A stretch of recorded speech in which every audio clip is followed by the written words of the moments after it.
Don't do that to me.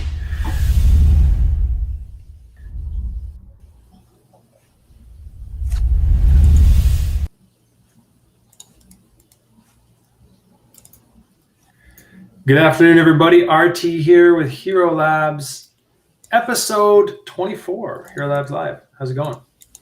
Really good this morning. Beautiful day. Yeah, we've got lots of news lined up for today. A few things that came out, some bullish, some neutral, some bearish. Not really, actually, not too bearish, this one.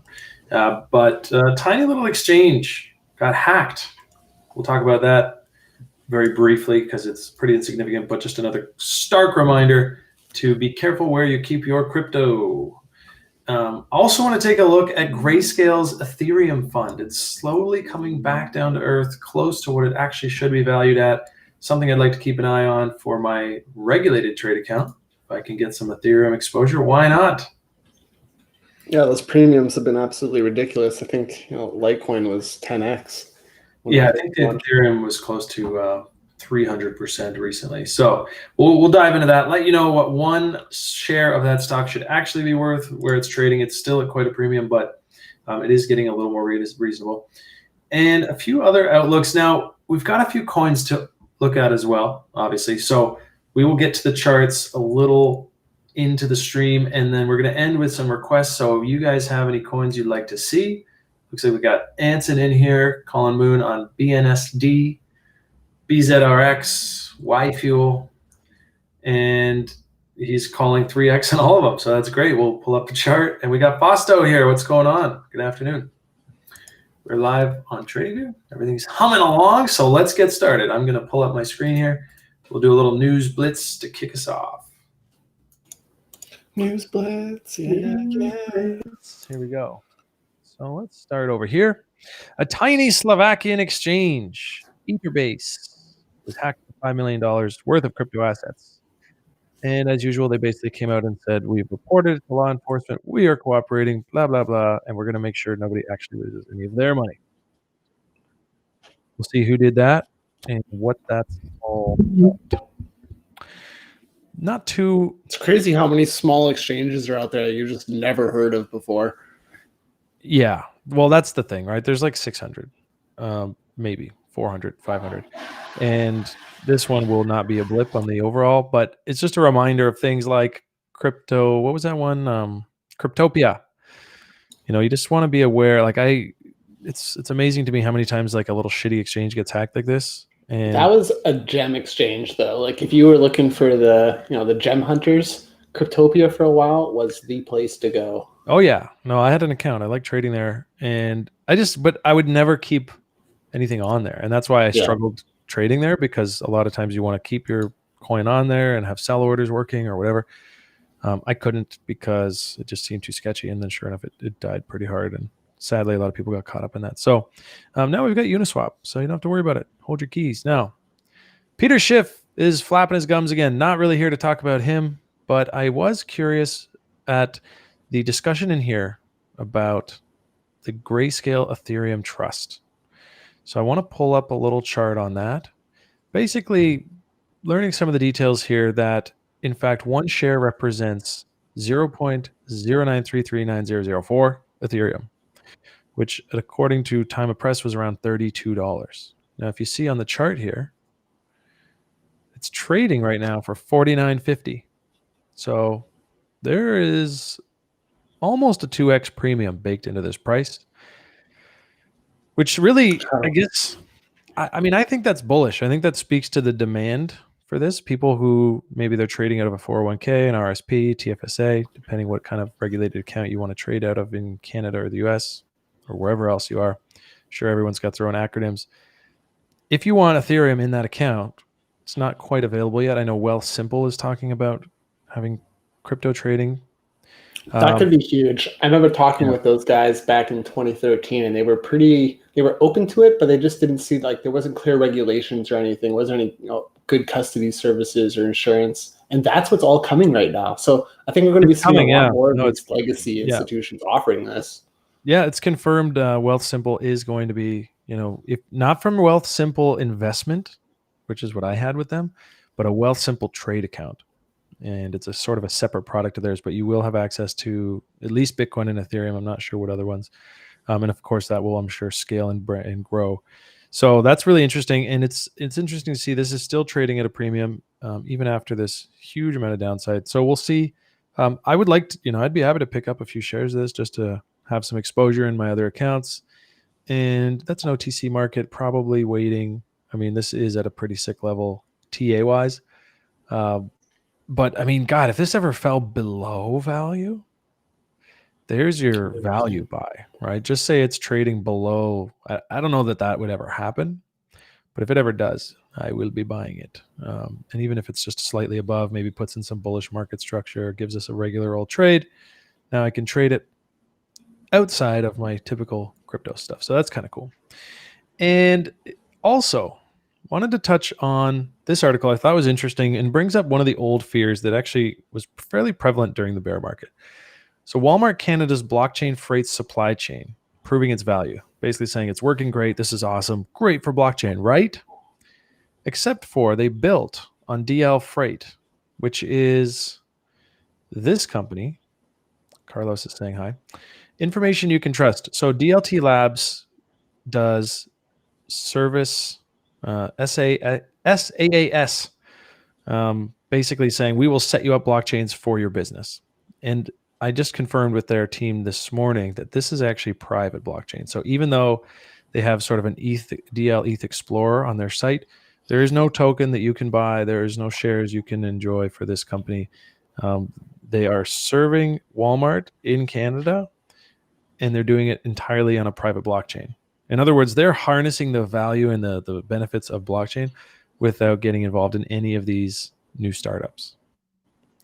So I guess the concern there, and again, this came up during the bear. The bears always get loud when prices going down. They say, well, you guys just helped fund through ICOs the innovation and all this for crypto. So they'll build all these things and they'll innovate and they'll grow them.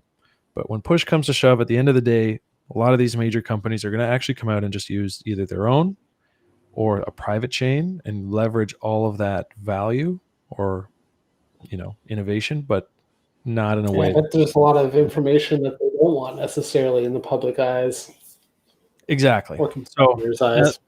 Yeah, and that could be, privacy stuff coming up. I was reading into Nervos today. They had some pretty cool second layer ideas around that. So, I mean, just another reason to pay yourself, another reason to, not wait till you have some ridiculous amount of money before you take any profit. I think trading and having a plan and all these things we preach all the time is also important because there is that systemic risk that maybe this shit is the future. Maybe this shit is going to be all over the place, and Coca-Cola and Walmart and massive companies are all going to be using it. But maybe it's their private blockchain. And maybe that shitcoin that I just bought on Uniswap is not going to be the platform that they build on. So just keeping an eye on this stuff. And it's just a stark reminder to take profits once in a while, enjoy things, save up, buy a house, whatever, passive income, whatever you're fancy. Now, MasterCard is also coming on to help central banks test their own digital currencies, kind of to that same tune. Central banks are going to come out. Are they going to use our decentralized, currencies like DAI? Or are they going to just make their own and again, leveraging that technology without necessarily pumping their bags? Keeping an eye on these. I think regardless, though, it's going to have a spillover. If people are getting familiar with digital currencies, it's only a matter of time until they do some research into what it is and seeing all the options there. Yeah, and there's a ton of reasons for the public blockchains, and I think that's the new paradigm. That's what I'm excited about. And even if things like this do come and it's like, DLT Labs is going to build a lot of blockchains and they're all going to be private, you can't invest. I still think the speculation surrounding this stuff is going to get us a ridiculous bull cycle. even if, 5, 10, 15 years down the road, the dust settles and there's only a handful left, which is what a lot of people think anyways. But yeah, no, I'm very much under the assumption that we're going to get hilariously rich sometime through the next 2 to 5 years. Now, millennials prefer Bitcoin to gold. Go figure. Not a new concept. In fact, we quoted Thomas Lee as saying that back in 2018. The other day, we posted that video in I think it was the emergency broadcast last Wednesday or Thursday. But now it's coming from a Morgan Stanley chief strategist. So it's a nice little change of tune for them. They've been changing their tune for quite a while. 2017, it was the polar opposite, buying the dip. This is a what?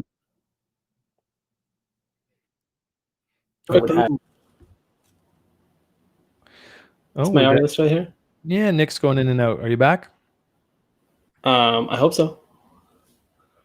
Okay. Yeah, I was just saying this is a perfect example of the market and their customers pushing them towards something that they might not necessarily want to be pushed towards. I'm sure they would rather just have their own private blockchains, their own currencies, and their clients just using that with no interest in Bitcoin or anything like that. Unfortunately, that's just not the case. And if there's a market demand, you bet they're going to try and fill it. Otherwise, they're going to lose that business. Yeah, and that's what gets me fired up about all this, because there gets to a point where they can't just keep saying no to it because people want that. People want transparency. Now, I don't think people want to manage their own funds. I really don't. I think the most people just want that to be handled. They want someone they can call if they ever get hacked or robbed or otherwise scammed. They want to be able to get it replaced. I mean, my credit card, I think I left it at a gas station pump like sometime last year, and the person at the gas station had it, but somewhere like a couple days later, I'm suddenly buying like $2,000 hotel rooms in Malaysia, and I was like, oh, interesting. And I'm in the hole for like $4,800 or something, and I just call my bank, and they're like, "Yeah, cool, okay, we'll pay for that." And they don't even go after these people. It's more expensive to go after them than it is to just pay for the $800 and move on. So that is very convenient. If that happened with my Bitcoin somehow, I would not have had that option. So I think there is still value for management, and that may come in the form of some of these more centralized finance projects. I think it completely plays into what we're seeing with the national charter banks becoming, approved custodians for this stuff. It's only a matter of time until we see this full-blown integration. Basically guaranteed, yeah. So Tether launches on Solana blockchain. That is big news today, and we can pull up the Solana chart. That really just I liked that news. Instantly affected price, as we saw with OMG a couple weeks ago. So SOL, keeping an eye on that. And came up a really great technical level too. Well, yeah, actually, I need to find a better chart. I think what's the one a little more history right here? Yeah, FTX has a little more. Yeah. I mean, who knew that they were going to announce this right off the sweet spot down here? It's almost like TA works, even when it's just FA that seems to be moving the price. So we'll see. But this is a beautiful little level, and this close, which happened just at the start of our show here. Actually, no, we moved the show up. So about 2 hours ago, we got the close here around $3, and that is new, fresh, juicy, bullish market structure. So that means we were getting lower lows and lower highs, but we reversed that trend with a higher low and now a higher high. So does it mean it'll go straight up? It might, like OMG, but for my trading plan, I am now looking for dips, and some of those dips come right back below here, and you grab them. Perfect example of that. Not to jump around too much, but I want to show this because I was literally looking at this like 20 minutes ago. Great example here with swap, something I brought up on Monday at the start of our show. They came in, this gap has been filled, the stilt has been corrected right off the 786. And on Monday, I was just saying, look, now that we've closed back above here, let's go in and look for those dips. And as you can see here, came right in, dipped right off that sweet spot, and we're right back up to that level here. So after you get that confirmation of bullish structure, you can often grab dips anyways. Often, not always. But that's how I trade. And so in this case, I'm very happy with swap and the way it's behaving right off this level. So it kind of looks like an inverted head and shoulders forming there. It does, yeah, absolutely. I mean, and you can name stuff all you want. Like, I know a lot of people think like, oh, head and shoulders is a meme. I mean, call it whatever you want. It's just market structure. It's right here. It was just a head and a shoulder. It doesn't matter. It's a high, a lower high, and a break. And you can see the reaction in price kind of validates the pattern. When it does finally confirm, price often reacts fairly violently, which means everyone's kind of watching for that same thing. So not to discount TA entirely. Now, Solana does brag some pretty high numbers. We've got 50,000 transactions per second, saying here often less than 0.00001 cents or dollars in that case, compared to Ethereum's 15 transactions per second, roughly Bitcoin 7. Yeah. So now look, Ethereum has the network value, and that's something you've talked about before. So the question isn't which one can make a fancier, faster, cheaper blockchain. I think many of those exist. I mean, I'm just thinking back to 2017. There must have been 200 that were coming out saying we basically do what Ethereum does, but we're faster, better, stronger, and we do it slightly differently. We're going to solve that trilemma. And none of them are here today. Yeah, not too many of them are around. And so with Solana, though, and with some of who's backing them, you have to ask yourself, do any of these other ones have an opportunity to steal that network value with people like Sam Bankman-Fried coming in? Basically, I have to call him Sam Batman-Fried now after he saved sushi the other day. The Capes Crusader. Swept in, saved the day on sushi, and basically is going to make sure that nobody gets totally screwed over by that dev who kind of came out and announced on Twitter that he's like, I didn't exit scam. I just took all the money off the table. So it's the exact same thing like Charlie Lee did, but there's obviously key differences that, Charlie Lee's been developing, added a lot of value to the space for years versus this guy who, what did he run that for, like a week and a half? I thought that was kind of funny when he compared himself to Charlie Lee. It's like, well, okay. Aspen at Straw's friend. Yeah, slightly different. So anyways, Sam Batman,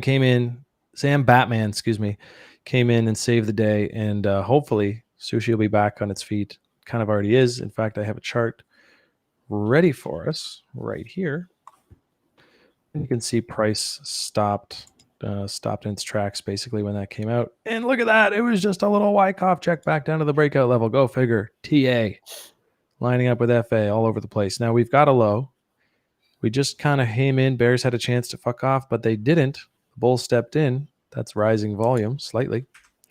So a break above here, and suddenly you may see sushi back on the run. So something to keep an eye on if you're a big fan of the yield farming, the food plays. I was reading through sushi today because even though I said last week that these are dumb and they scare me and this is how you put tops in markets, I figured it's about time I friggin' learn what they are. And knowing what I know and what I've found out so far about, the idea being it's got to get in early, like the second it launches. I may not rush to trade these and farm these, but I certainly want to know how they work and all that crap. So you can count on me to be. And like the key thing to be watching on this stuff is obviously the distribution schedule, and it's usually heavily weighted early on for those, the early adopters. That's what they'll say, but really it's just friends, family, and team members.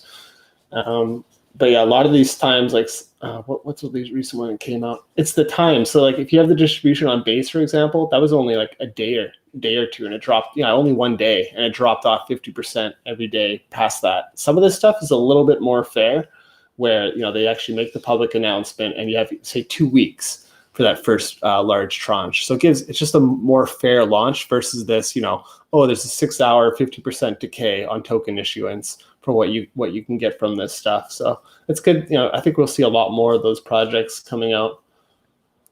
I don't see an end to it just yet. I mean, we had some scary moments over the last week or so, namely large sell-offs in Ethereum, which is sort of the underlying staple to all that. Now look at Ethereum. I think we should switch gears and get into some more in the majors and the charts. I've been watching for this break in volume, which we did get earlier this morning after having drawn this little mini downtrend. This is set up for the bulls to show up. They have an opportunity here. If they exist, if they're here, where are you, bulls? This is your time to shine, because we've come right back down, tagged the 88.6 4 times. Now, on the most recent tag, this old support off of this consolidation back at the end of July, that is about $330, confluent with this downtrend from the last consolidation. Yeah, what's your dog's name again? Cupcakes, whatever it is. Peanut butter. Shut that damn dog up. Now, we've got 300. Okay, I'm all thrown off here. $330 as a key level here. So that bounce should come with some bullish volume. I'm waiting on it. It was very tempting this morning before the New York Open to wake up and try to long this as it was looking really good. But I've got to hold my hand steady and I've got to wait for my setup to fire, which is a break and close above this level. And if I get that, as you guys know, I can be searching for these dips and anything back below. Because I do think it's the name of the game is fib pong for now. And we've been watching that and you've been seeing it, even though we went a little above the fib on this last move. And now we're right back into this one. And that's consolidation. That's chop. And that's how I trade it. Fib, fib, fib, fib, fib, fib, fib. And if you guys have been following us on Twitter or anything else like that since the beginning of summer, you'd have seen some of these threads. It's pretty crazy. It's really fun to watch, but you have to zoom out and you have to be patient. And that's often just the way it goes. Now, if we fail here, let's have a look at where we might go, because as Nick correctly pointed out before the stream, when you have a down move and then a flag, it is in fact a bear flag at the bottom of the pool, not the top. So it's a bit more of a continuation pattern. Yeah, I think that this could easily bust back up, but I think this would get rejected around like between 360 and 370 is the level to really break to give some confluence back. What could happen is that, we kind of have this horizontal forming down here in this flag motion. I got to put this down to a smaller time frame. Yeah, so we have, what are we forming? 355 level. So if we do bust up to 370, come back down in this little horizontal we formed here around 355, 357. If that flipped to support and we formed a base above that, I think that would be like the most bullish case we can make for getting back over that 370 hump that we broke down from the other day.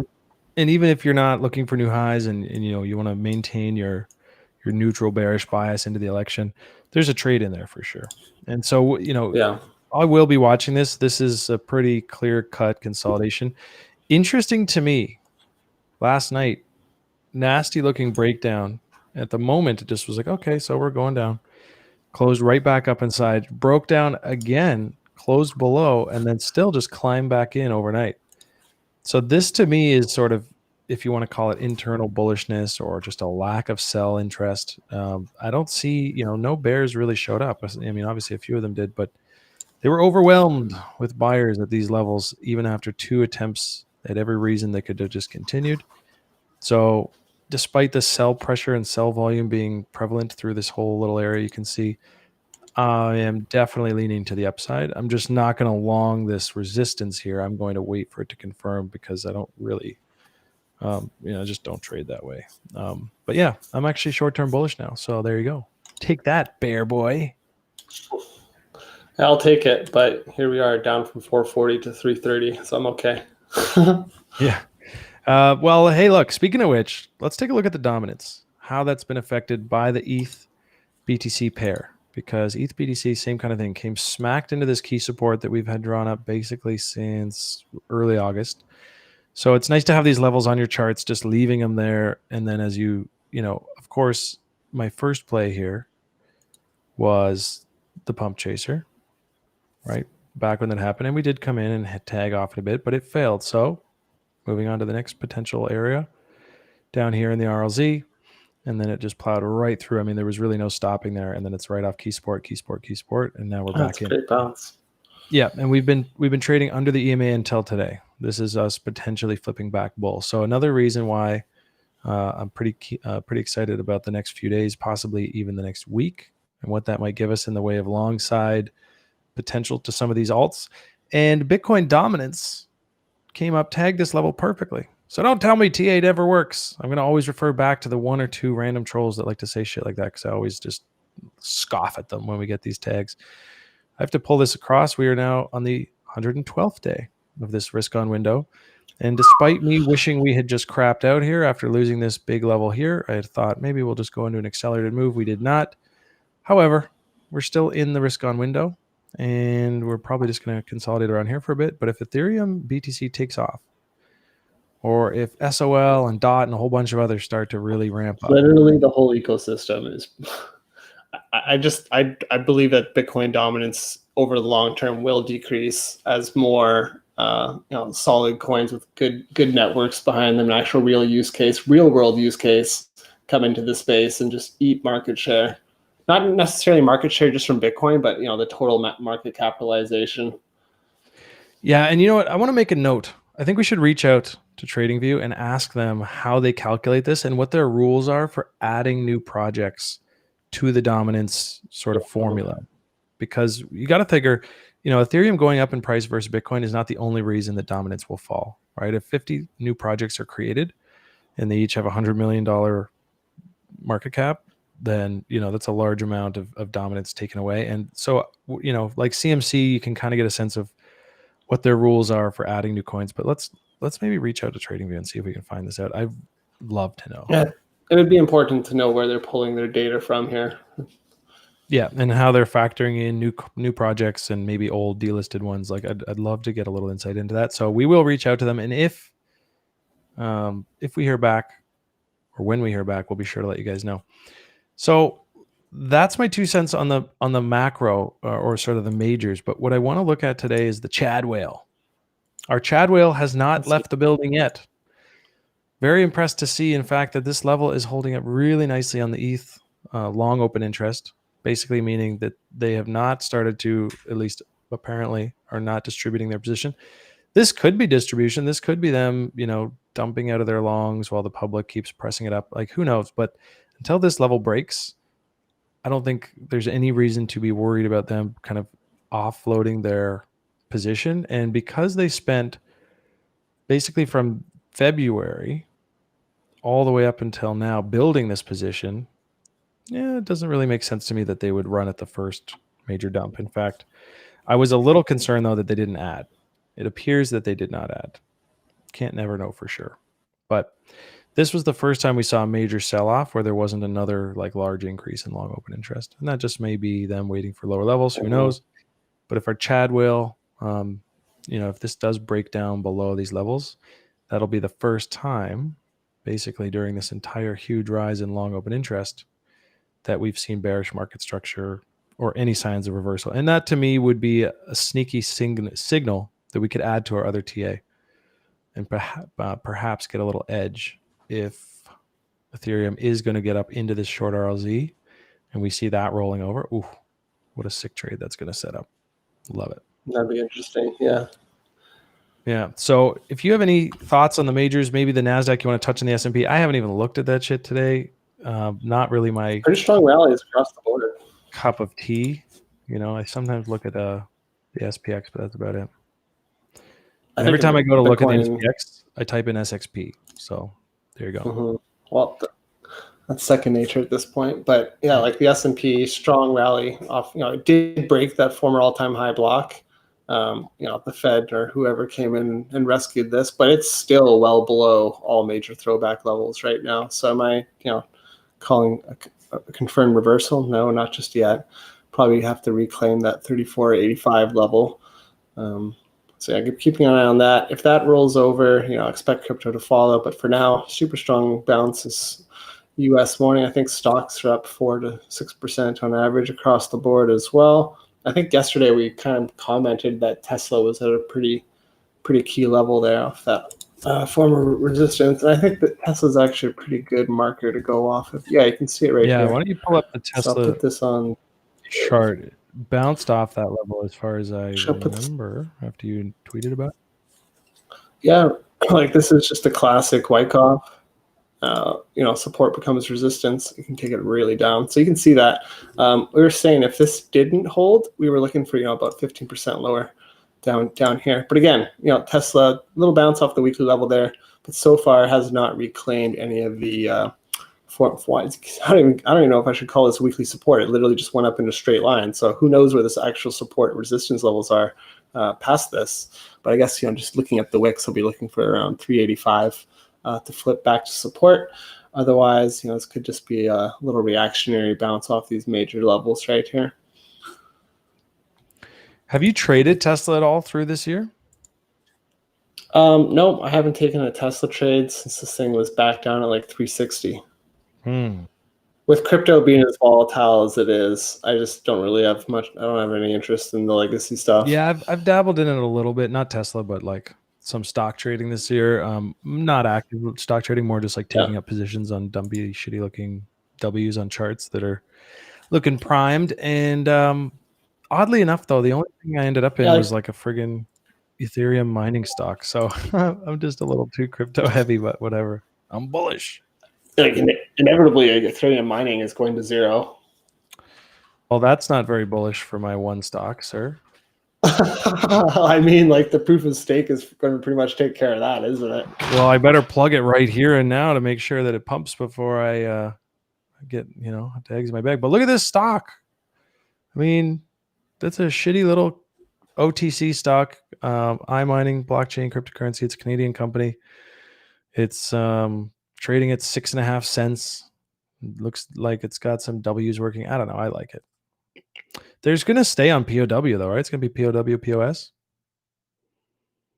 Yeah, there's going to be 2 chains initially, and I think 2 million Ethereum have to be migrated over as well. There's a whole list of like requirements for this stuff. It's not just like, oh, ETH 2.0 is launched, here we go.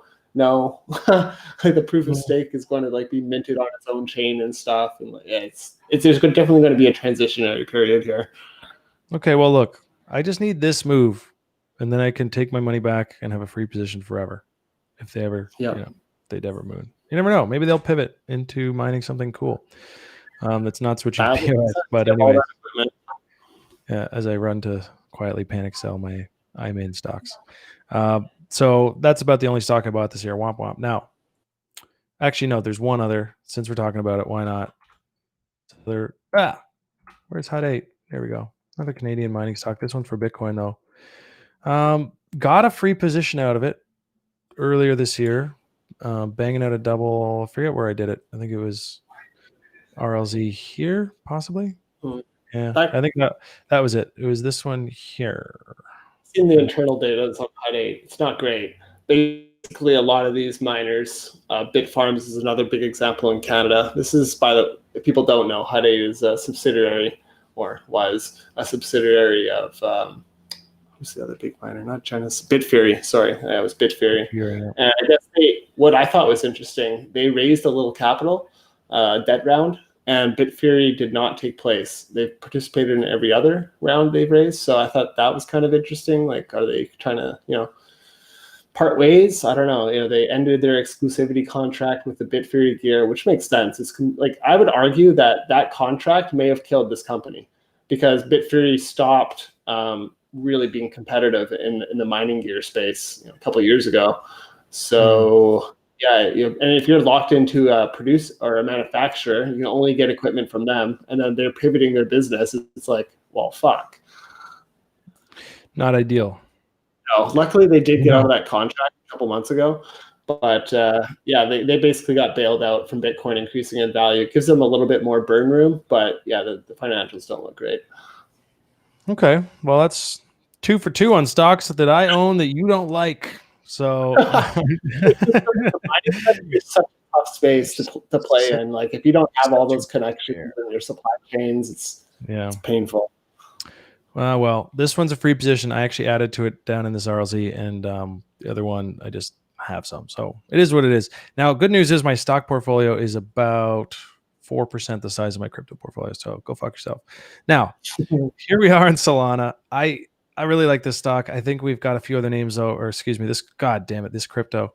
You got me all turned around. Now I want to get into some of these requests because we've got a few juicy names coming in. Oh yeah, they're piling up. Yeah, they're piling in. So we're gonna go all the way back up to Anson, who started off with one I've never heard of, and that excites me because I like learning new shit. So let's go take a look at BNSD. I don't see it. So depending on how dusty it is, BSN.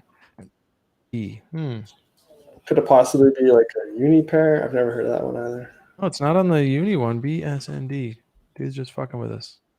See, Boston Sand and Gravel. It's like, it hasn't launched. It's just a white paper. Please chart it. Okay, so BZRX Moon is what he's saying. Let's check it out. It's actually trading on Binance Futures today. Okay. They're moving so fast. I didn't hear about that coin till recently, and now it's already Binance Futures.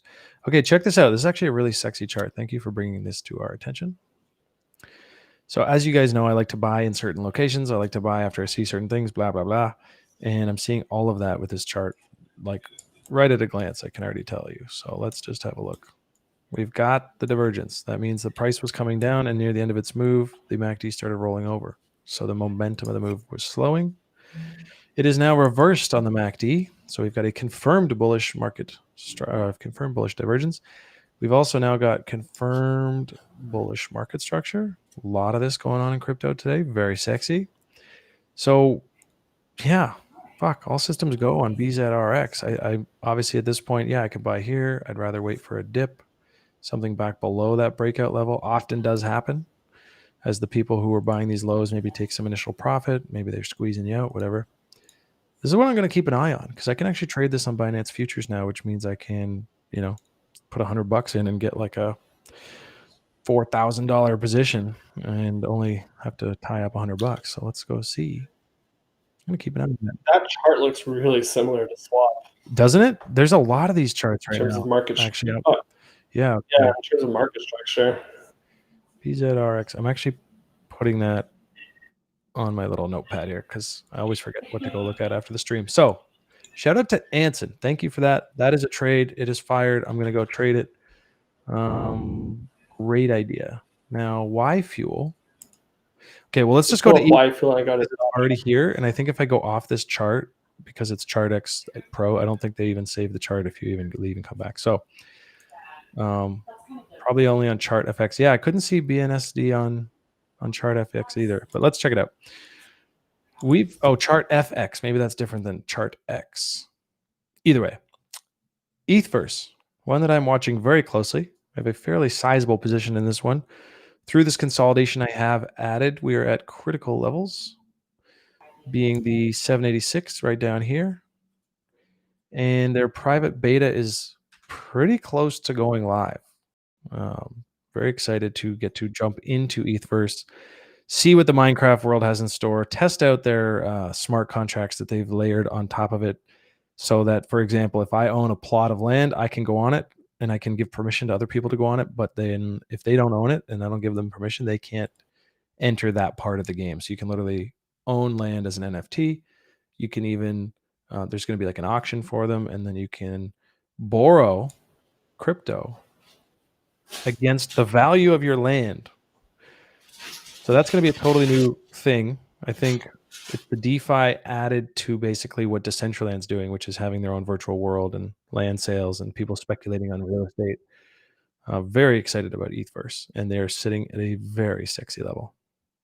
Can't say too many. Yeah, like the idea with them is taking real world economies and putting that into digital worlds and other games and stuff. So it's a fantastic experiment. Love the idea. Yeah, I mean, building in something that has 125 million average daily users is not a bad idea. If they can monetize the grind so that I can go and like mine resources and then take them to a little store and sell them so that people can then go and buy them cheap there and build, so that, like, for example, I don't have time, but I want to build my building because I want my crypto project to have a space in ETHverse.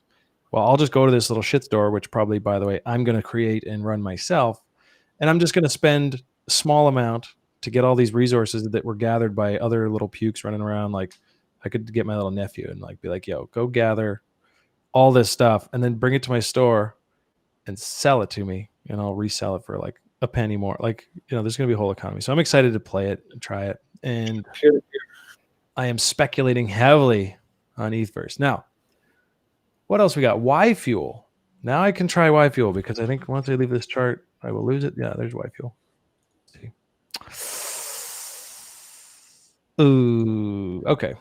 It's definitely in a good location in the sense that it's not up at the highs, right? So first thing I look at is location. Is there a bunch of people who just bought, who are in profit, who might dump on my face? In this case, probably not. So that's a good sign. Good first step. The reason I made that sound when we first pulled it up is because I just thought, oh, Whoever asked has some, and I hope we didn't get dumped on. So let's see. I mean, yeah, another Wyckoff check here, right off that breakout level. We're just resting on it now. So this looks like a reset chart. And if they're still building and they're still promising and they've still got things coming up and, you know, they've got a cool product and project and idea, yeah, this thing's probably got another run in it. I'd rather see some buyers step in. Literally through volume. Yeah, you've actually got the volume going down a little bit since this one sort of anomaly. Somebody bought a big amount there. Who knows if they've been selling it since. So, you know, break up here with some volume coming in behind it would be like, oh, it's ready. Now, I don't really care if I have to buy up in this area. I mean, that's like a 40 or 50% premium that what it is right now. But if it does that and it breaks this downtrend, I mean, it's kind of moved through the downtrend, but it hasn't confirmed structure on the other side. But if it does that, then, you know, there's a pretty good chance, just again, at quick glance, I haven't seen the market cap, but there's a pretty good chance this thing will, you know, that's what Uniswap coins do, right? They just trend off to new highs. So I don't really care if I have to wait here. At least I know it's moving. And that's maybe something, a good point for us to discuss is opportunity cost with this next coin, because I tweeted something out to that effect. And I can explain what the hell I was talking about. Where is ZAMP? No USD pair? There's no USD pair. Oh, maybe it's just the base ZAMP. Yeah, we're going to take a look at that in DIA. Okay, so while Nick's getting the dot chart ready and the DIA chart ready, I want to take a look at ZAMP. Actually, oh, that's why. Look here. I've already got it, so that's nice. Oh, yeah. So here's ZAMP. Somebody mentioned this on Twitter. Marty, I don't know if you're watching, but you've been hitting us up on Twitter with some great ideas lately, and I want to give you a shout out. He said, well, I said yesterday, I was like, I'd love to post some bullish charts. I just don't see any. And he's like, well, what about ZAMP? Now, look, ZAMP had its fun. Nice big fat rally. Now it's going to have to cool off. It has been doing that. And it's right down off this support, just ranging beautifully. If it breaks out of this zone, and we do see some buy volume coming in. So this was not nothing. This was like a significant shift in the volume profile, or in this case, just the volume indicator. I can't call it the profile. Yeah, I mean, confirmed bullish divergence as it came into this level, momentum shifting. So opportunity cost is something I wanted to talk about. I can buy off these support levels, and that's great. I probably got the best price I can get, and then of course my invalidation can just be below this wick. So I'm set. I've got a sick position. How long is it going to consolidate in range though? Right? And what is the cost of me sitting in that position while that happens? Alternatively, I could wait for it to break out. Now this is a pretty strong level. So there's a pretty good chance that it'll get a test, even if it's right after it breaks out and then just continues, or maybe it's like a few days later and it comes down. And then that way, yeah, of course, you always run the risk of missing something if you don't own it. But my guess is, and the way I trade is typically I will wait for those little breakouts, get it at a slightly worse price, but I know it's moving. And so 2 cents on opportunity cost. And to show you what makes me think that, I will quickly sneak over to DexT. Another nice looking chart. Not the one.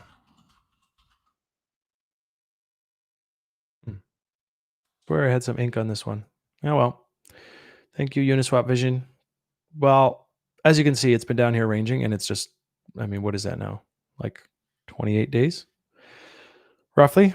So you got to ask yourself, you know, this like great entry, August 14th. But here we are, and you haven't moved like 8%. So DexT, get up here, cross that level, which I used to have on this chart. And suddenly, you know, you're moving, and you didn't waste 28 days waiting for it. So let's flip over. That's why you always momentum and timing it with momentum shift in the market. You want to get in when the momentum's coming in. Yeah. I want to be in the right direction, and ideally I want to be at the right time. I would rather not. I mean, it's not the end of the world depending how you trade. If you're a swing trader, you're like, you know, super bullish on DexT. They're building the shovels for the Uniswap hype, and I just want to buy this level here. and, hold it. That's cool. But I'm moving around, and, you see things like SOL today comes out and says, we're running on Ethereum. They're going to move today. So I don't want to sit in DexT, while there's maybe some news. I mean, God, if you found out yesterday that they were going to announce that's a great trade. And if you're, sitting in too many things that are just consolidating. So I take opportunity cost fairly seriously, especially in a hot market and especially in crypto. It's volatile as fuck. Yeah, agreed. So I have the dots chart here, the DIA chart. All right, cool. So yeah, dots, obviously, we love polka dots, layer 1 protocols that focus on interoperability, scalability for other projects of the networks that may be bottlenecked. Ethereum. What I need to see right now is price moving back up to retag this former support level, 5.3, 5.4. This is the key level to hold right now. As you can see, boom, SR tap once again, RS tap once again, confirms the higher low, right? And now, so essentially we have our thing, the retest, you got the higher low, and now I think we're going to be off to go test that 5.3, which would coincide if the majors on Ethereum and Bitcoin can move up to 10.7 and that 370 level. What's going to happen after that? I'll quickly show you what we'd be looking for on the bullish and bearish case. Fortunately, I'm on my laptop, so there's an extra step here, but it's going to look great. So, something like this comes back down, turns this, there's a little resistance level here at 4.8 to support, and there she goes, back to the highs. That's the most bullish case. The bearish case is that you get this first drive and bloody rejection. I think this one is probably more likely right now, the bullish case to play out. Just looking at the markets and what we're seeing in legacy right now, it's only 12, so a couple more hours on there. But yeah, that's what I'm going to be looking for there on dots. With DIA, this is another one I haven't really touched myself. There's not a lot of chart history on this, so it's pretty clear what level needs to be held here. If people buying this has turned into a pretty good support level down there at 1.8. Where's this probably going to go next? Well, probably right back up to here, right? So in terms of a percentage move, and again, if like the whole market's shifting back to a bullish swing, you're probably going to get these at least at the very up to that first resistance, right? So 13% there, and 25. So it's not bad. Invalidations below 1.8. Just not a lot of history on this one, so it's very difficult to draw conclusions. But just with the history we do have, that 2.8 level, probably the upside target if we can clear this interim range highs at 2.6-ish around there. And again, people are saying Ethereum's trying to break out. It hasn't broken out yet. It's actually literally at resistance here. So do you want to be long resistance? Probably not. Anyways, I do. Same thing with no, just he kidding. does. But I did buy some here. dot. We have any bought some what? Dot. My very first dots. Oh yeah, I think dots is going to be a great long-term trade. All these projects are about to be launching over the next quarter. We'll definitely be talking about a lot more of these projects in the future stream, but Papa has to secure his own allocations first. Yeah. Well, nicely put. But okay, so let's flip back to my dot chart real quick. You've got it kind of like, let's break this resistance. I just said, fuck it, I'm buying this old resistance here for my first sort of DCA, and I am treating this one as a DCA. So I bought it at 447 through here. Basically said, screw it. I just want to have some, I've got to have some. We've talked about it for months. I didn't buy this. I didn't buy that. I didn't buy that. And then I was like, fuck it. It's coming back down this level. I'm buying some. Got to pull triggers sometimes. So I am long on dot. I would love to add if I got a proper setup, which I think I just got actually. Holy shit. Look at this. Sorry, I know you just did dot and I'm totally just like redoing it, but I have a slightly different approach and mine's a little more bullish. I think we should talk about it. Now look, I mean, we've got some lows, higher lows, higher lows. This actually made a slightly lower low, so fuck. But the part that excites me is this close. So we've got this high here. Now we've just made a higher high. We've closed above it. So yeah, I might add. And the reason I'm so keen to find an actual setup this initial buy was like, okay, I have a bag now. I'm not going to touch it. I'll sell half on a double and I'll have my free position eventually. But I really want to long this thing with some leverage. I want to get into a sick entry. So that might look like this, where we've now got that confirmation. Oops. And now I can just do this if that happens. So I can lay some leveraged stink bids down around 420, 425 and get my, just get a larger position for less margin or whatever. So keeping an eye on DOT. Now, where was I right before I switched it out? Oh yeah, sand. Somebody said sand is a good thing to buy right now. Now, if I'm bullish on ETH first, which I am, should probably not ignore sand. Sometimes it's nice to spread your eggs out across an idea. And I think sand is somewhat similar to ETH first. I don't know that they're the same. They look pretty similar. And let's see, actually, I'm curious what sand's market cap is. One of the things that makes me very attracted to ETHverse is how tiny their market cap is. Okay, so we're at 28 million. So it's not too crazy. ETHverse, 2.5 million. Super low. So that's nice to have when you're super low. You can obviously speculate a lot more to the upside. Now, this is kind of sick because when this first launched, it does one of those big ridiculous candles, right? Super low, super high. But look, you draw the fib off that because that's all we really have to work with. If I ignored this huge candle, then I'd be living here and I'd be saying, oh, we made new lows. It's very bearish.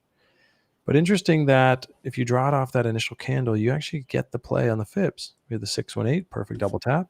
Because what else are the technicians going to trade off? So obviously we've got algos, we've got market makers, we've got traders all using these fibs. I speculate that a lot of those algos are based on fibs because they're just so beautiful. And yeah, sweet spot double tap, really nice. So great shout to Poten. P. Poten. Thank you for giving that idea. This is another one I like a lot. And so even in all this bearishness, I mean, this is a USD pair too. This isn't like trading against Bitcoin while Bitcoin goes down. Versus US dollars, this coin has shown that it is bullish. You can see a few little things here. We got the trend line, breakthrough, tap, confirm bullish market structure on the other side. We've got a bullish divergence on the MACD coming in, like to make those teal. So whap, whap, whap. Bullish MACD, bull div. And, it's approaching overbought on the Willy. It's not there yet. But as you guys know, just from even the last 10 minutes, once we get this confirmation, I'm looking for that dip. And let's get the fuck out of here. So I'm going to write sand as well on my little list here. I like that one. And I should own some. Yeah, you know what? I don't even know if I'm going to get that dip. I'm certainly going to bid it. I'll be honest, I might actually just buy a little bit here because it is kind of a dip. Might have to zoom in. Actually, kind of just double topped. So I might get chintzy. Yeah. Oh, okay. Yeah, look. Broke down. Retest. I probably am going to get my dip. That'd be nice. Yeah, I think I will. Especially because we're not in a rip-roaring bull right now. I mean, ETH looking good, Bitcoin, short term, but I bet I can get my sand dip. This is a test that's likely going to happen. So, what do you got? I got a brief here. A lot of eyes looking at this stuff these days, and what a great support levels it's forming down here at 12.2. I don't know what the did this thing have a pre-sale price or anything? Do you know? 85 cents. 5 cents. Okay, so the pre-sellers are up still, close to 20x here. So they're sitting pretty. If I was a pre-seller, I'd be concerned if this $12 level mark broke. But this is a 4-hour chart. We've been consolidating here for 4 days now, which is an eternity in DeFi. If you thought crypto was short time frames, look at fucking DeFi. Where does this need to go? Well, it needs to break this level up here at $23. This is kind of $23 and $25 are definitely the interim levels. I don't think there's too much chart history on this one. So yeah, $23, $25. If we're above those, I think this is going to go for a nice run. Just from a technical point of view, I actually have no idea what this project does. I know there was some drama around, like, didn't these guys also launch like that Esprit project or something, or was that a different crew? Oh, I'm pretty sure that Esprit and then now Brie is like mainnet, or like, they did a token swap. Token switch? Okay. Yeah, that's why you don't get much history. Actually, check out Esprit. I wonder if it's still trading on par now, and you might get some better history. Oh, let's see. Producer has just confirmed they did switch over a few days ago. Oh, look at that. Yeah, same thing. Like exact same levels are holding. So, as long as that $12 level holds, okay. Pronounced sell the news on mainnet. Can you see that? Pretty standard. Right here. Yeah. I mean, like where that other chart, where the other chart starts is basically the launch of mainnet, obviously, and you can see it rallied into that, and bing. Makes sense. So yeah, again, $12, hold that, all good. $23, $25 first targets for Bree. Chris Richards says Bree is about to start staking, and and Esprit was the synthetic. So yeah, I mean, I'm 100% rely on. I'm a little. Yeah, I'll be honest with you guys. Our investment group was all over Esprit at pre-sale. And funny story, I was actually doing sound checks for the stream when they were diving into it, and it was about a 4-hour window, and I missed it. But real happy that our producer here, who's actually on the show with us on the back end here, he went out as a good friend and he bought me 1 Ethereum. So I did get in on that. I've since sold it through that whole big hype rally into mainnet, but sad story. I think a lot of our guys are making serious bank on that, but I've got other plans, building up the stream, and no major regrets. It's just kind of funny mini story there. Now, what else do I have here? Oh yeah, MTA. Let's get MTA up here. I was starting it on Monday, did not look good. Let's see if it's improved. Meta. Yeah, okay. So we've got, who was it? Leonardo said, moving through the trend line with a W. And I see it. Well, so if that's your chart, if this is your trend line, uh-oh. Nick doesn't sound too pleased about this one. I don't know. I'm just looking at the chart. I'm like, lower lows, hasn't broken any horizontal resistance that it needs to break yet. Yeah. Like if the market rallies, sure, it'll go up. Well, okay. So I'll give it my treatment, which is we got a perfect Wyckoff tag. I mean, literally to the pip, almost to the cent here overnight last night. And that's interesting. On a bullish divergence, we're in the RLZ. We are looking upwards. Clearly, I was speculating here that it might consolidate for a little while. And that's, going back to what Nick says, we haven't gained any levels it needs to gain. It really should be above $5 to call bull. Yeah. And even so 4.8, anything. Yeah, like anything above like this previous low here. So, let's come back and take a look at this thing, because if we can get above, I actually bought MTA originally at $5 somewhere through here and sold it at like $7. Nothing too crazy, just a little in and out. And thankfully missed this savage 65% dip from the top. But I'm not opposed to getting back in. I think you can stake them as well and make a decent little side ting while you hold it, and we'll see how that works out. With staking, why I do love it, it takes supply off the open market. You always got to be aware of how long this stuff is going to be locked up for. And that kind of goes back to the opportunity cost of things as well. Yeah, here's my chart for Monday. Yeah. So, I mean, this thing has also just been a real sexy coin for levels as far as trading goes. You can see here the Monday Inc. The fib extension has just been leading the way. So what would another extension look like if we can regain some levels, as we just talked about? Well, let's pick a big old sexy target here. I'd be right up here, confluent with some old chaos stuff as well. So that's $14. So yeah, if this thing gets another wave, buyers at $4 are going to look real smart. I think personally, I will wait for it to reclaim $5. That to me makes sense. And then, POC here, like there's a lot of levels there. And then, yeah, I'd love to get in on an MTA. Yeah. OM shit the bed. I'm out of my OM bag, unfortunately. I do like the project. I think I would buy if I see a setup again. But it crapped out. So I had to cut my bag. In fact, I cut my bag. Where did I cut it? Like right around here. Like I just didn't like it. I didn't trust it. It didn't seem the market momentum in general. I was, when things start to look bearish, maybe I missed my short on Ethereum up at 280, whatever, or sorry, 480.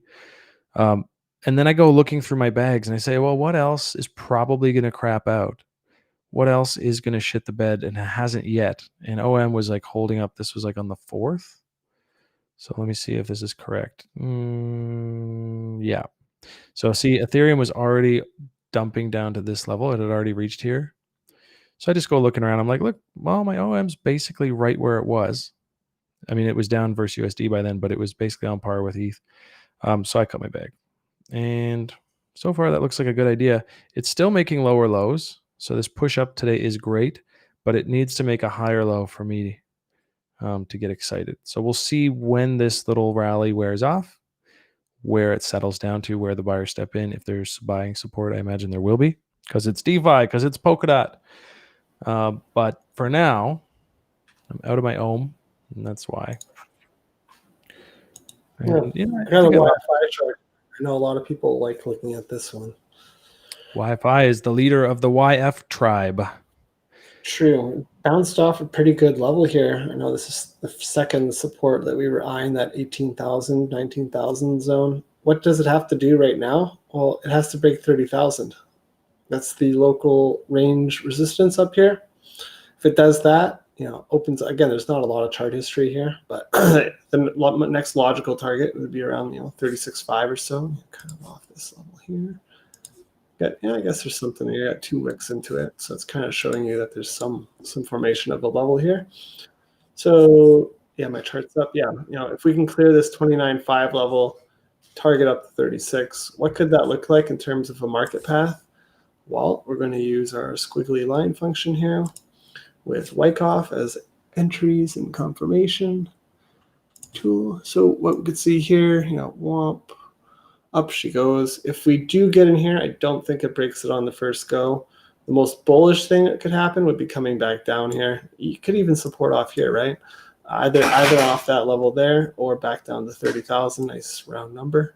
And then finally have enough momentum to break it through. These little retraces on intraday also resets between the 6 hour to 1 minute. Well, actually, between the 4 and 6 hour, the sweet spots for me for intraday trading. So having a reset on those momentum indicators is what you would probably get from this. Be bottomed around here, and then you would have the momentum and liquidity to take out those highs. So it's kind of what I'm looking for. If it does fail here, again, where's it going to go? Probably right down to here, down at 15,000. We haven't actually retested this zone yet. I really thought we were going to get it through this little consolidation period right here. Didn't happen. Market moved up here with the S&P this morning. And so yeah, that's what we're going to be looking for. Either keep an eye on that 30,000 level and then, set an alarm down there at 18,000 on the downside. Nice. Well, we've got Yankee over here airing out his bags. He said he picked up SOL, DOT, Serum, and REN. Got me thinking I would like to do a little chart on REN. That's a solid sounding little index. I think as far as like hot, strong, relevant coins goes on these dips. So I really like that. Now, I've been trading the shit out of REN on paper. That is to say that ever since missing my 600 sat entry, I never really aggressively went back to trade it. But I have been putting charts out on it, and they've been coming up Millhouse for quite a while. So I want to talk a little bit about this. This move back up is not a time like for a lot of people, maybe they ended up over the weekend capitulating and being like, well, everything's just looking like shit. And then you get these squeezes, and this squeeze, a lot of it's, maybe the initial is driven, whoever, but the fact is near the top of the squeeze, it gets so unbearable to not be in your position that you end up buying back in at somewhere through this. And that is just a risky play because after a huge dump like this, if it's going to be bearish, you'll still get the big bounce up. If it's going to be bullish, you'll get the big bounce up, but you can't really tell. So unless you're buying what turned out to be a sick entry here, like this trend line, which tapped here as well, and then broke through right here and actually retested twice. And look, we just came right back down and tagged that trend line. So like that's a sick entry. If you're like, yeah, I'm going to buy this dip. Yeah, I'm a bull no matter what. Don't care. those are the kind of places where you would long in what might be an otherwise like higher time frame trend shift to the downside. For me, this bearish retest here is, sort of the next invalidation. Or if you want to get real squeezy, this short RLZ. So this is a tricky area to trade because you've kind of missed the short because it's already come down quite a bit. I mean, if I was wanting to short this coin, which I am not, I would be looking up in this zone. If I was wanting to long it, I'd be down here. So this is kind of no man's land for me. Again, that's a different story. If you're like, you're picking some up, you're just like, oh, I'm adding to my bag because I think it's really bullish. I mean, yeah, if you bought in down here, you've got a pretty clear invalidation because that kind of a huge dumpy wick, if you're a bull, like there's no way price should go back below that. So keeping that in mind, as I do want to eventually get a bag of Ren, because I just have to buy at anywhere I want really, and then sell half on a double. And having that trade plan has really shifted my perspective away from FOMO. For example, I don't care if Ren is trading here or here or here or here. All I care about is when I buy it, can I capture 100% price movement and then sell half on a double? And then I have my free position for life. For life. It's pretty dramatic, probably for a couple of years. Until I decide to exit all markets because they're over the moon, right? So with that trade plan in mind, it's not about where I got in because I'm holding forever. It's just about capturing a 100% move. So in this case, this is a pretty mean top. I mean, there's no two ways about it. This is a technical top.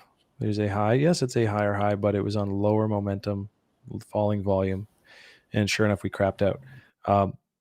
So, yeah, if I was watching and I saw this trend line, could definitely see is there 100% move in there? Probably. Actually, probably just on the bounce up to the short RLZ. It's a pretty sick trade, though. It's a tough trade to make. So like, yeah, catching that huge dump and then selling here, like just setting that order, and it could take a week, could take months. But just a little insight into how I'm doing sort of the higher time frame, longer term trading. It's just finding any way to capture a 100% move on an asset and then getting out with my free bag. Appreciate that. Yankee says we have helped him dramatically improved his ability to chart. So he's tipping the cap to myself and you. And I think that's a really nice way to wrap today. Appreciate that shout, Yankee. I want to finish on, and that's Uniswap pair, the Uniswap perp right now. It's a really nice technical pattern forming here, in my opinion, which is going to go well for the uni pairs. What am I going to be looking for? Yeah, so I'm seeing an Adam and Eve pattern here. That's a bottom reversal market structure pattern. I'll demonstrate it here for everybody if you're not familiar with it, and if you aren't, you should get familiar. So what's the trademark? It's a V, right? So you get that sharp V, right? And then you get the U. So this VU pattern, it's a very sharp bottom, retraces it and then forms a nice rounded bottom. This is called an Adam and Eve reversal pattern. The same thing can happen at the top, right?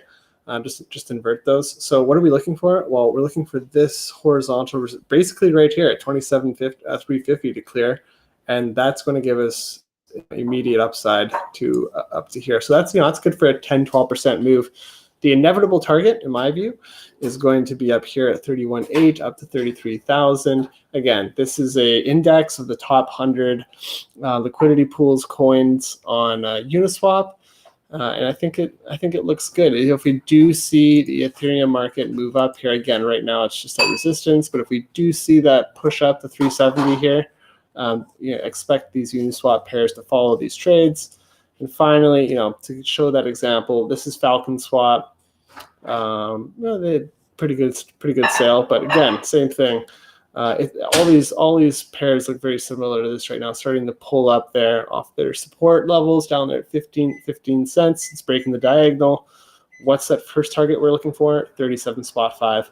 So it's very similar to what we're seeing again in the Uniswap, which makes total sense. It's just are significantly higher than what you're going to find in the majors. Unfortunately, you know, there's risks to that, primarily being the liquidity risk. But it looks good for now on the technical level. Yeah, I like that. And that's actually what I'm seeing on a lot of charts. We'll flip back to cams now. That's actually what we're seeing on a lot of Uniswap pairs. I mean, even some of the ones we just looked at today, I was saying, oh, I'm seeing a lot of this in the market, right? These bullish divergences sliding in and putting in bullish market structure today. So after today's show, on my short list, I've got BZRX and I've got Sand. I might even take a look at ZAMP or Dext. And I really like the look of that chart, that Uniswap index. Might have to go put some funds back on FTX and trade it, because I do think we might be ready for another round. And, you know, we'll see. Good. So TLDR, short-term bull from me on ETH and BTC. Midterm, don't know. High time frame, Super Bowl. See what the election brings. What do you got, Nick? Final thoughts? Yeah. Kind of some of my views right now. Yep, short-term bull up to 370 on Ethereum. If it can break this range here at 360, now it's going to be good for, you know, a 7-8% move. Everything else should follow. Same thing with Bitcoin, short-term bull up to, like, you know, 11,200. That's a big level up there. But yeah, let's not get ahead of ourselves. We need to reclaim that 10.5, huge level there. That was the former highs that we put in. What was that, June or something? Yeah. Back here in June. So if we can reclaim that level, that's going to be looking pretty good. And then, you know, the inevitable target. So 10.5, 10.7, first target, second target, to reconfirm the bullish. The bulls are back and in charge. We're headed to new highs, etc. 11,400 for me. Short-term bull, midterm uncertain, long-term bull. Let's go. All right. Sounds good, brother. We will be back on Friday at 2 p.m. If you guys like what we did today, hit us with a like, hit us with a comment, and sub to the channel so you can be notified each time we go live. Last week, we did an emergency broadcast on Thursday due to volatility. So you can expect to see those coming along a little more, as well as some other little treats we're cooking up in the lab, and we'll be sure to let you know about those as soon as they are public. So have a wonderful day, everybody, and remember, always play from a position of strength. Thanks, guys.